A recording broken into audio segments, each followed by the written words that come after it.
Et il y a aussi une méthode qui est très utilisée, c'est d'utiliser pour un son de snare, par exemple, 4-5 sons différents. Donc après, ça peut aller loin. On peut faire carrément une batterie aléatoire, hein, où on joue un kick, on ne sait pas quel kick va être déclenché. On joue une caisse claire, on ne sait pas quelle caisse claire va être déclenchée. Mais disons que le vrai usage, c'est effectivement d'imiter ce qui se passe dans la vraie vie. C'est-à-dire que quand on tape sur une caisse claire, on n'a pas tout à fait le même son à chaque fois. Il y a des petites, voilà, l'écartement qui est un peu différent. On tape un tout petit peu moins fort, plus fort. On est plus près du centre, un peu sur le côté, etc. Tout ça, ça va changer un peu le son. Donc on peut simuler ça, c'est le round robin.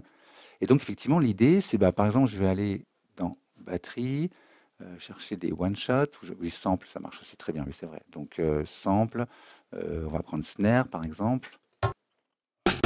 Alors j'aurais préféré, plutôt, on va prendre acoustique, tiens, pour faire quelque chose d'un peu réaliste.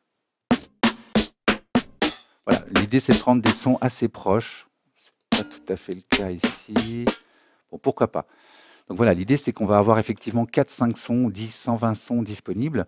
Et quand on tape la caisse claire, c'est à chaque fois un son différent qui est déclenché.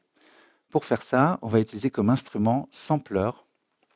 C'est le plus rapide que j'ai trouvé pour vous. Donc effectivement, on glisse un sampler sur le pad, vous connaissez ça maintenant. Et donc maintenant, quand j'appuie sur ce pad, quand je déclenche la bonne note, c'est effectivement un sampler vide qui est ici, d'accord, qui va être déclenché. Bon, pour l'instant, il n'y a rien dedans. En fait, je vais tout de suite afficher les zones, d'accord. Et c'est dans cette zone-là, ici, que je vais glisser mes sons. Donc, je retourne dans Sample, je prends mes caisses claires, j'en prends pas une trentaine, c'est pareil, hein, qu'on en prenne 5, 30. Je peux étirer cette fenêtre pour voir tous mes samples. Et c'est ici que ça se passe. On active le round robin. Et là, soit il les lit dans l'ordre les uns derrière les autres. D'accord. Donc là, il les lit en avant, il peut les lire en arrière. Mais ce qui est intéressant, c'est Other. Donc il est obligé d'en lire un autre. Donc évidemment, plus on a de caisse claire, plus ça sera aléatoire. Je vais remettre un petit peu. Voilà. Et si je mets random, il peut se répéter lui-même. Donc il peut déclencher 2 fois le même son. Pourquoi pas, hein, ça peut arriver dans la vraie vie qu'on joue exactement le même. Donc voilà, c'est la méthode la plus simple, hein.